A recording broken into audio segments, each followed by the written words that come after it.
દાહોદ જિલ્લામાં ફરી ધૂળ્યું ભ્રષ્ટાચારનું ભૂત, જેમાં સંજેલી તાલુકા શિક્ષણ શાખામાં વ્યાપક ભ્રષ્ટાચાર કરવામાં આવ્યા તેવા આક્ષેપો થયા છે. શિક્ષક મહાસંઘના તાલુકા પ્રમુખનો આ મોટો આક્ષેપ, જેમાં મુકેશ રાઠોડના આક્ષેપનો આ વિડીયો છે તે પણ વાયરલ થયો છે. પૈસા વિના અહીં કોઈ કામ થતું નથી, મુકેશ રાઠોડનું આ નિવેદન શિક્ષક સંઘના પ્રમુખ મહામંત્રી પર આરોપ કરવામાં આવ્યો છે. નોડલ ઓફિસર પર પણ આક્ષેપો કરવામાં આવ્યા. દાહોદ જિલ્લામાં ફરી એકવાર ભ્રષ્ટાચારનું ભૂત ધૂણ્યું છે.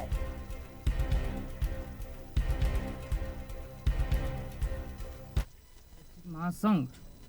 અધ્યક્ષ સંજેલી મીડિયાના માધ્યમથી આપ સર્વે શિક્ષક મિત્રો અને સંજેલીના આજુબાજુના વિસ્તારના તમામ વ્યક્તિઓને જાહેર સંદેશો આપવા માંગુ છું કે શિક્ષણ શાખાની અંદર પણ હાલના સમયે સંજેલી તાલુકાની અંદર બહુ મોટો ભ્રષ્ટાચાર થઈ રહ્યો છે, જેની અંદર ભ્રષ્ટાચાર કરનાર વ્યક્તિ શિક્ષક સંઘના પ્રમુખ સેલોત રમેશભાઈ ધનાભાઈ, એમના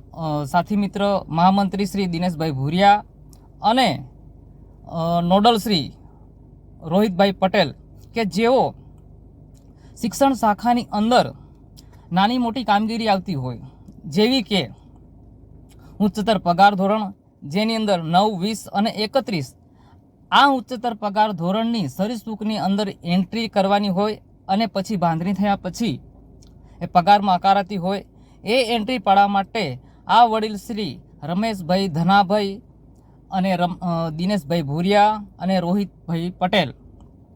જેઓ શિક્ષકોને ફોન કરી અને એન્ટ્રી પાડવા માટે 5,000 રૂપિયાની માંગણી કરે છે અને એનું એરિયસ કાઢવા માટે, દાખલા તરીકે આ મહિને એ ઉચ્ચતર ધોરણની અંદર આવી ગયા હોય અને 2-4 મહિના વીતી ગયા હોય અથવા 1 વર્ષ થઈ ગયું હોય, તો 1 વર્ષમાં જે ચૂકવણીની નાણાં નીકળતા હોય એ એરિયસના એ કાઢવા માટે પણ એ 10% રકમ લેતા હોય.